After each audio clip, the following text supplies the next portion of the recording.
I can't believe I'm doing this.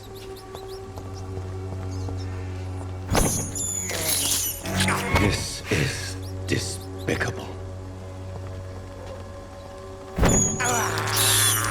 I can't believe I'm doing this.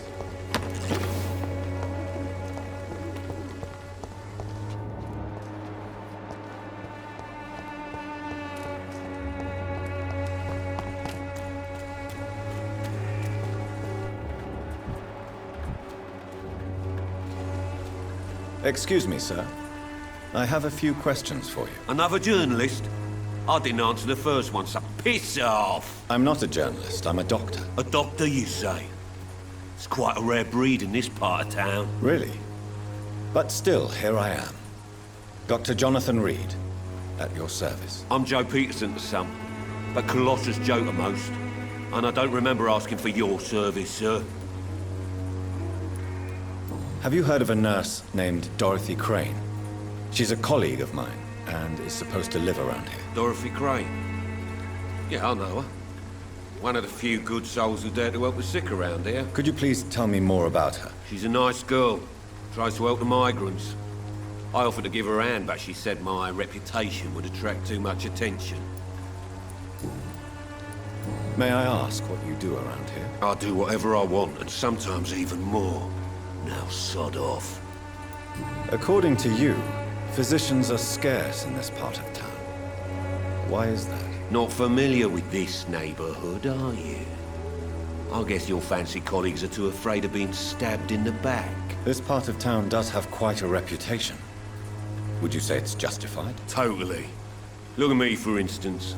I always look my opponent in the eye before knocking him out. Goodbye, Mr. Peterson. I should never have taken up my Welcome, sir. Please, take a browse of my wares. I am Dr. Reed. I would like to ask you a few questions, if you don't mind. Doctor? Interesting. I'm Barrett Lewis.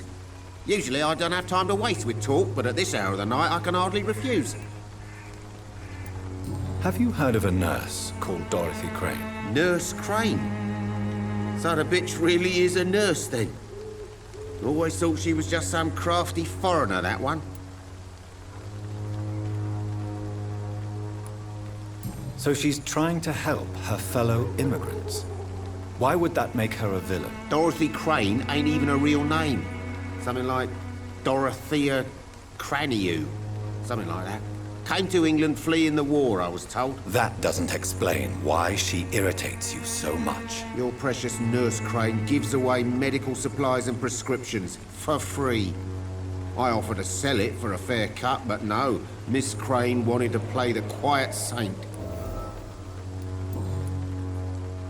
How is business around here? Business? I have no business. Between this racket, theft, and customers getting scared, I'm losing money every day. I see. Sounds like you blame someone in particular for your situation. It's no secret Joe Peterson spends his time harassing merchants. But with me, he's trying to put me out of business once and for all. As a merchant, you see Whitechapel every day. Have you noticed anything out of the ordinary recently? Well, you mean besides the epidemic, the war, and all the usual crap? As long as I can remember, this part of town has been a bottomless pit, and no sign of the bottom yet. Violence is increasing in the borough. Yeah. A few nights ago, some blokes jumped me. Came out of one of the condemned workshops.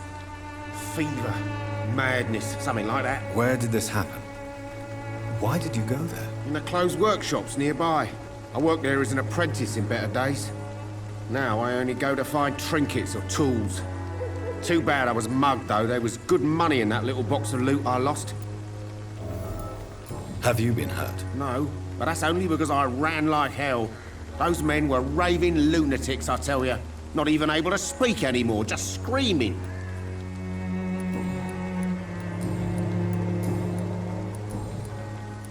Have you heard of a nurse called... Nurse? So she... That... Your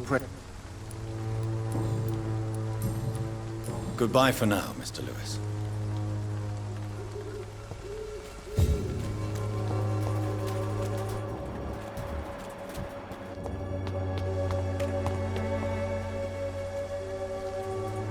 Forgive my interruption. Do not apologize, my son.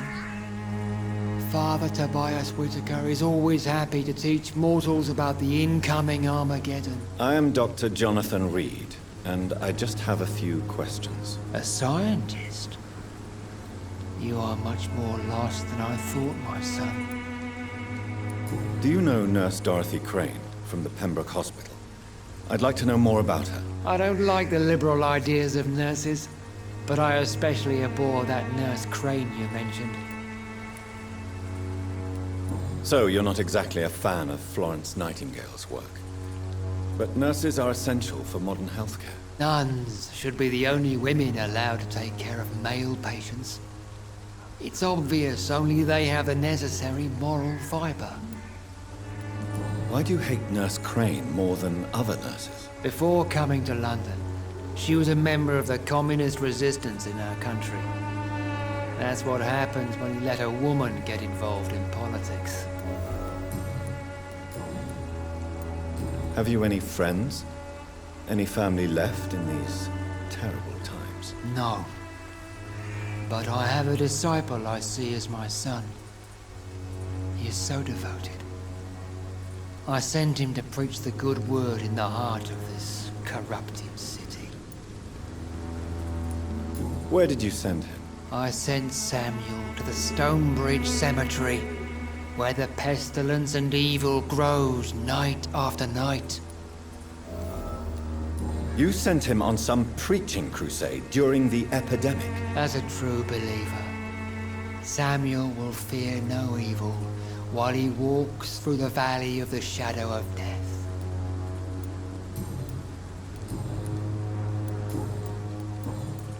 I have heard enough for tonight. Goodbye.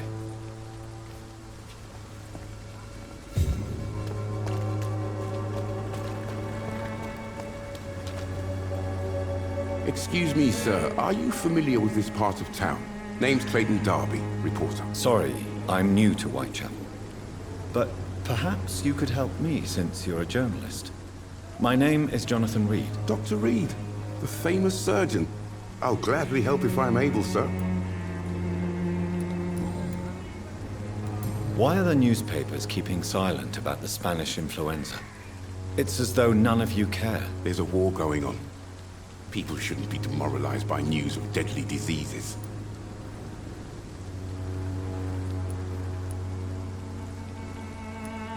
If no one stops it, this epidemic could turn into a scourge. It may kill more people than the war itself. Yes, this is another kind of war, but just as deadly. History will judge us all for what we did and what we did not. Have you any idea of the danger you face in these streets at night? I've had to run and hide more than once from frenzied mobs incensed by the fever. Do you think the flu is really responsible for this, Doctor?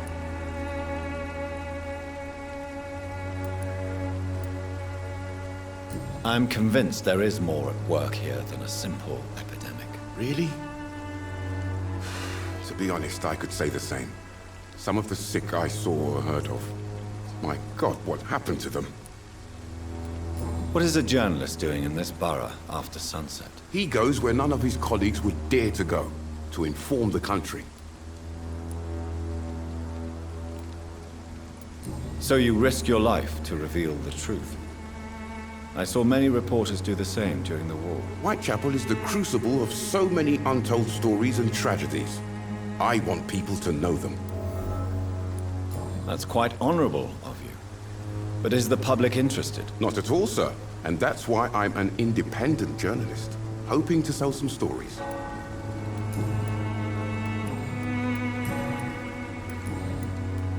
I heard you're investigating an underground medical dispensary in Whitechapel. What do you know about it? Not much, I'm afraid. They are wary of strangers, and I'm not really an acquaintance of theirs. Why do you care?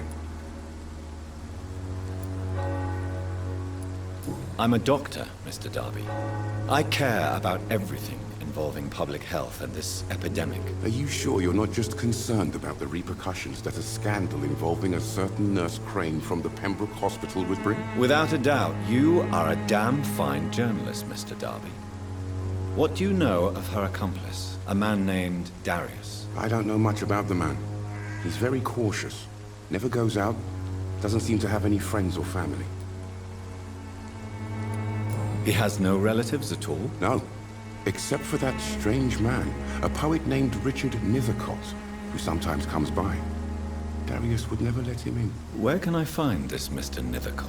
He spends most of his time lurking around Whitechapel, talking to himself or declaring verses.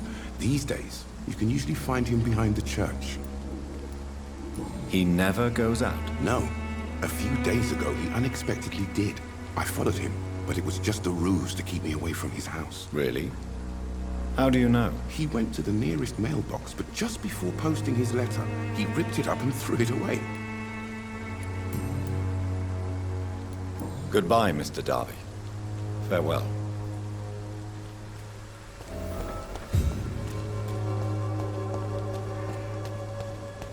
I'm cheap and I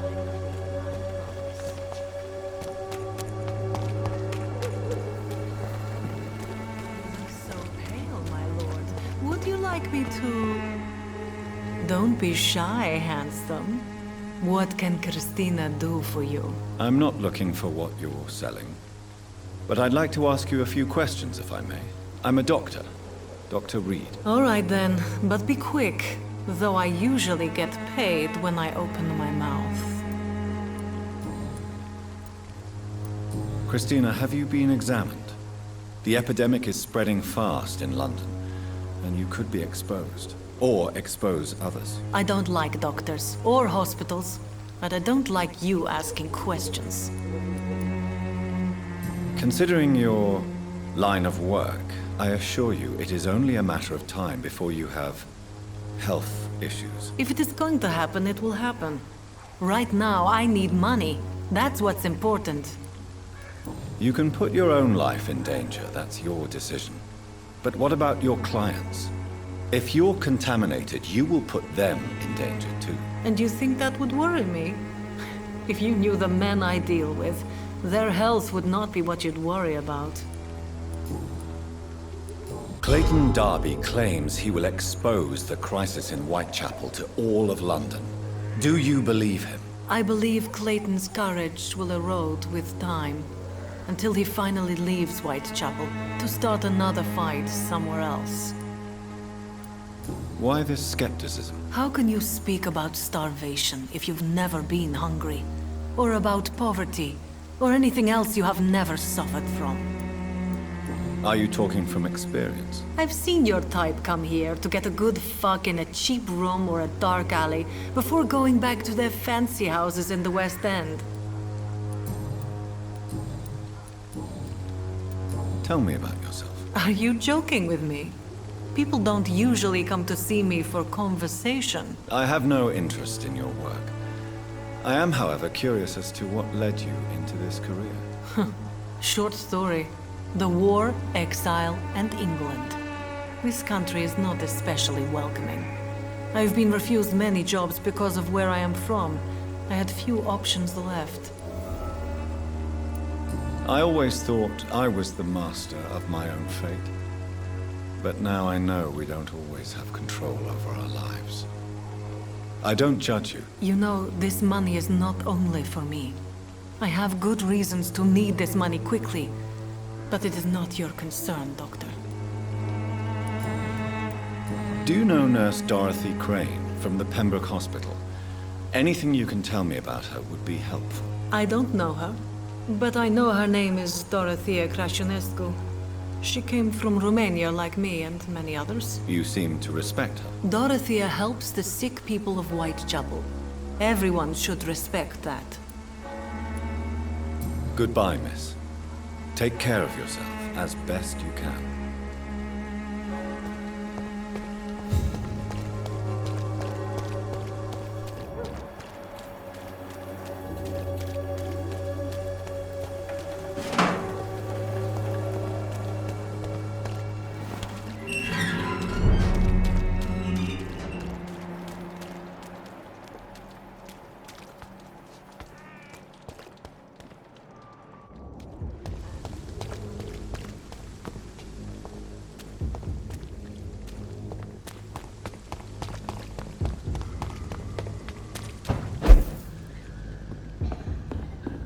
I cannot enter.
Good evening, miss. I'm Dr. Reed. I'd like to ask you a few questions. I know what you're thinking. A tall stranger who meets a girl in the street at night. It reeks of the penny dreadfuls. But I mean you no harm, truly.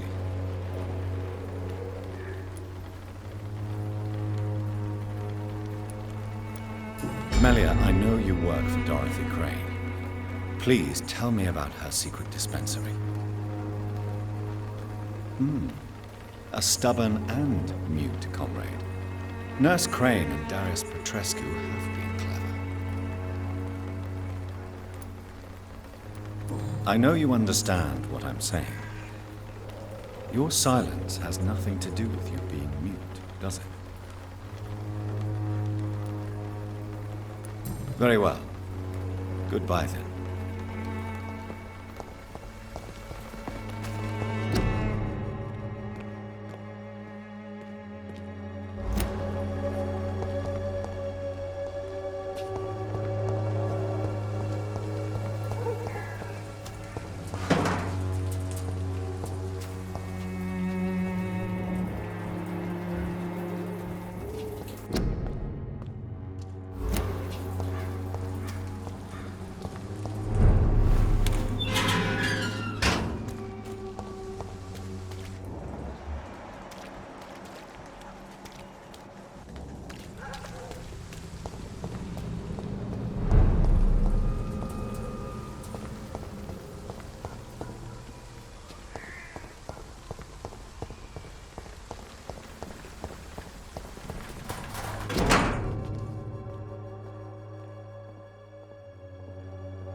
The content of Darius' letter to his children could give me more leverage to enter.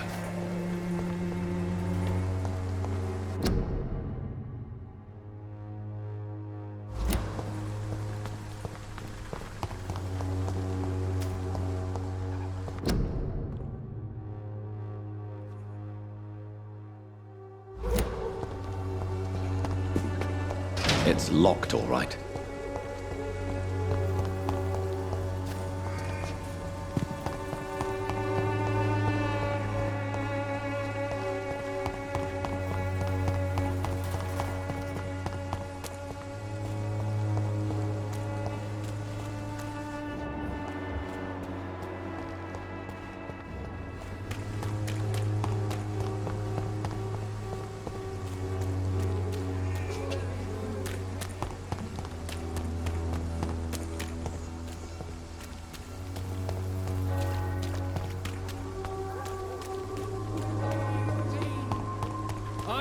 to see the true horror around you.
Just disease, desertion. Good evening, sir. I'm Dr. Reed. I would like to ask you a few questions. Please be my guest. Although I may not be the best informant regarding this part of town, my words speak about that which the eyes cannot see. Really? Are you an artist of some kind? I'm a poet, sir. Richard Nethercott, at your service. May I ask you a few questions about the district? Extraordinary part of town, is it not? I'll be glad to help you, if I can. I'm looking for Dorothy Crane, a nurse who lives in this vicinity. Dorothy Crane. Oh, I love the name. The Crane of Whitechapel. Sounds very mysterious. But, sorry, no, never heard of her. What can you tell me about an old man called Darius? Darius Petrescu? Yes, I know him. At first, I thought he was only a small publisher. I invited him to publish my work, but his reaction was pretty clear. Not interested in your talent? Darius is an old political activist who takes delight in printing tracts and lampoons. Those communist activities only require mediocre writing skills. May I ask what you're doing at this hour of night, sir? Do you live here? Not at all. I'm just enjoying the pleasure of a quiet walk. Though night talks are always preferable, if you ask me. Especially with strangers. But are you not afraid of the epidemic? Oh, why should I? I see some equity in the Spanish flu. No flesh should be saved, say the scriptures. Good or evil, rich or poor, all are equal in the eyes of the flu. If you say so. But as a physician in a time of epidemic, I must caution you to avoid unnecessary exposure, sir. Thank you, Doctor. But we both know the seeker of truth has to go boldly where the weak dare not. What are your thoughts on the terrible situation in this city? Terrible, you say? No. Of course, the death of so many innocents is a tragedy. But the scourge has not been all bad for the city. Oh, no, sir. What are you talking about? Do you remember London before the flu? Noisy, cacophonic, quiet nowhere to be found. And now, listen to this oddly peaceful silence.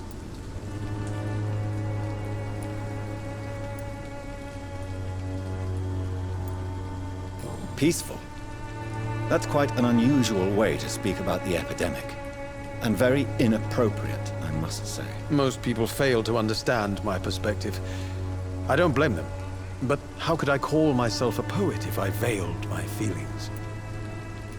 Are you aware that your life could be in danger in this part of town? But this is where I must be to feel the real beat of the city. I had to come, see it for myself, alone. I understand your need for solitude, but it's not safe around here. I don't care. I don't have many friends, Doctor, and my family despises me. If some misfortune came upon you, who would be here to help you? Well, you for a start, my dear Doctor.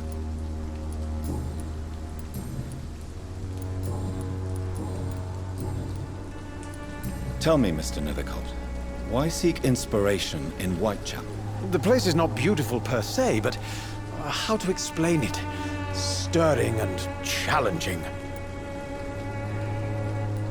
Do you not think it a little morbid? On the contrary, sir. Whitechapel is full of life, full of beauty. Just like my dear muse, the wonderful Camellia. What can you tell me about Camellia? Not much, and that's the beauty of it.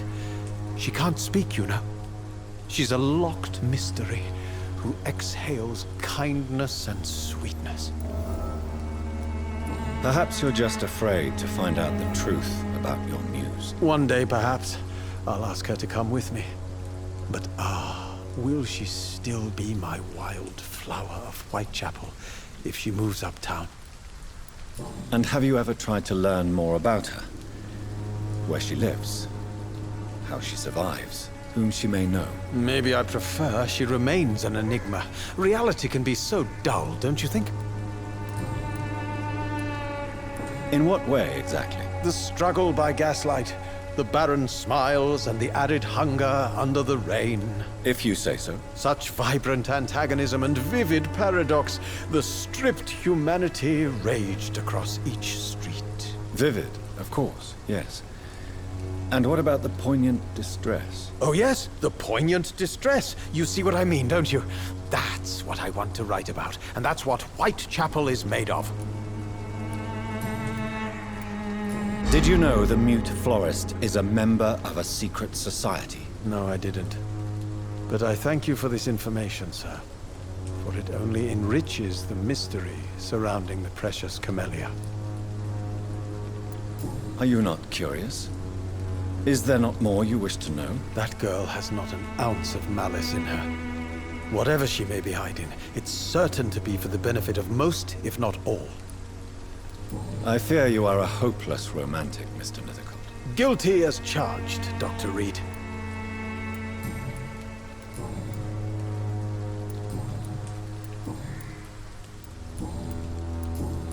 I'll leave you alone, sir. Darius is a bit less of a mystery now. It should not be that difficult to incite him to let me in.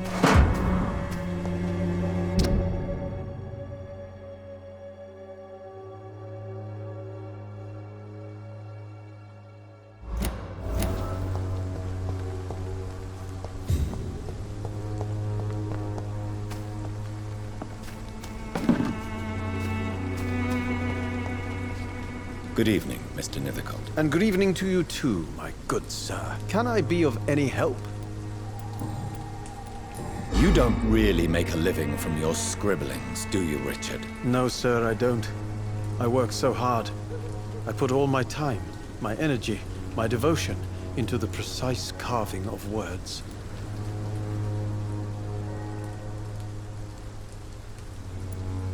Still, you don't seem to suffer from poverty. With thanks to my parents, actually. I'm afraid I would not be able to live on my own without their help. You seem embarrassed. Someday I hope to proudly offer my first publication to my parents. Until that day, I'll remain the failure of a son they have to support.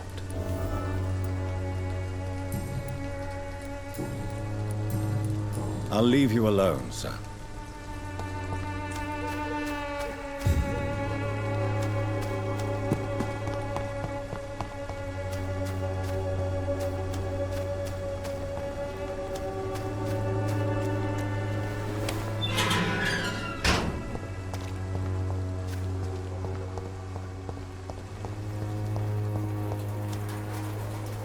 Hello again, miss. Tell me about Richard Nethercott. I understand he is quite fond of you, Camellia.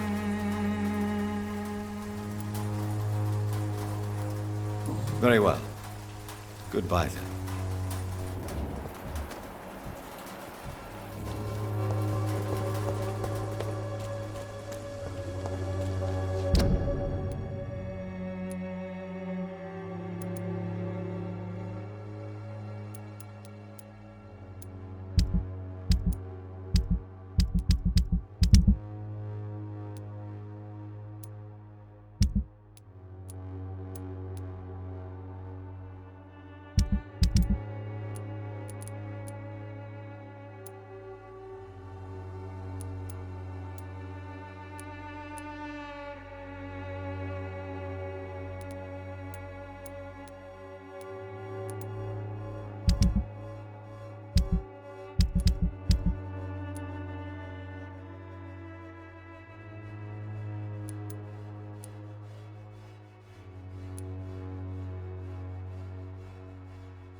Pay me a glass and I'll be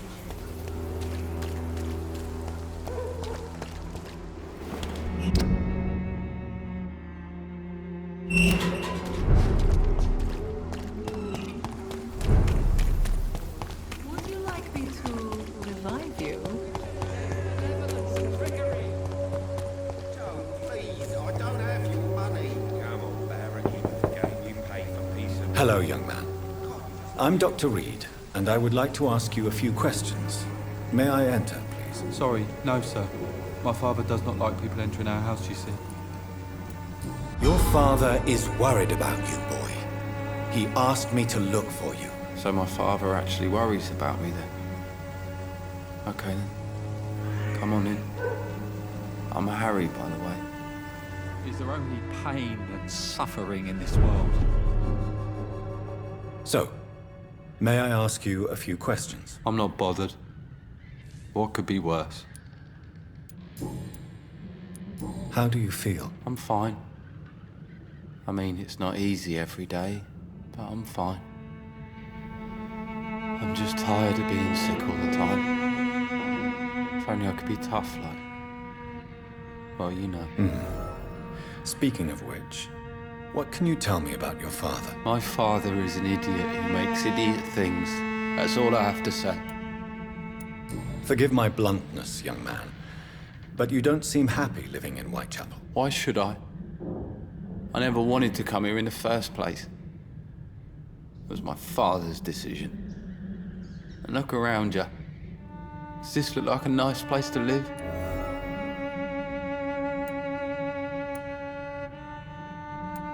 You have a roof over your head, a place to call home.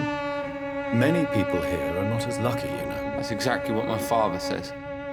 Harry, you should be grateful for what you've got.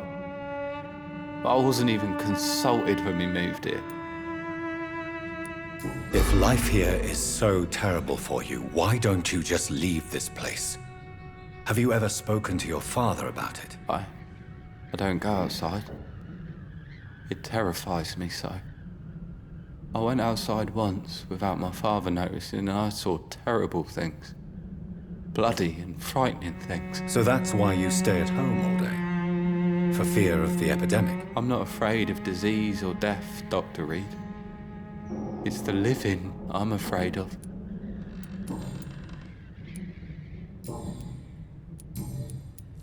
Do you know Nurse Dorothy Crane from the Pembroke Hospital?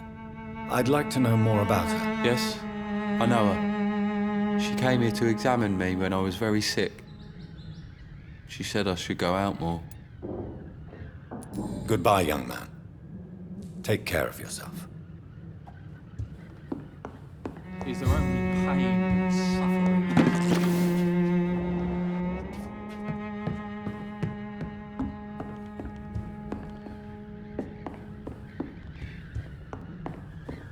It's locked, all right.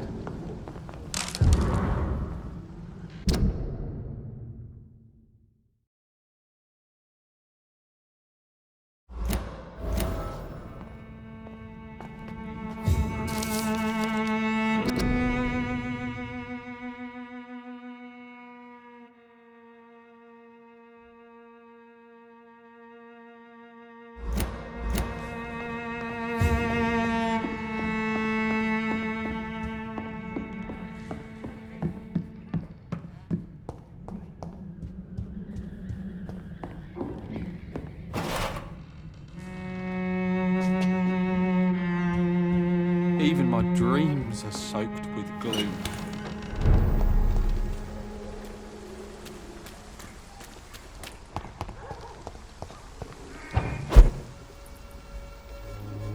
I cannot enter.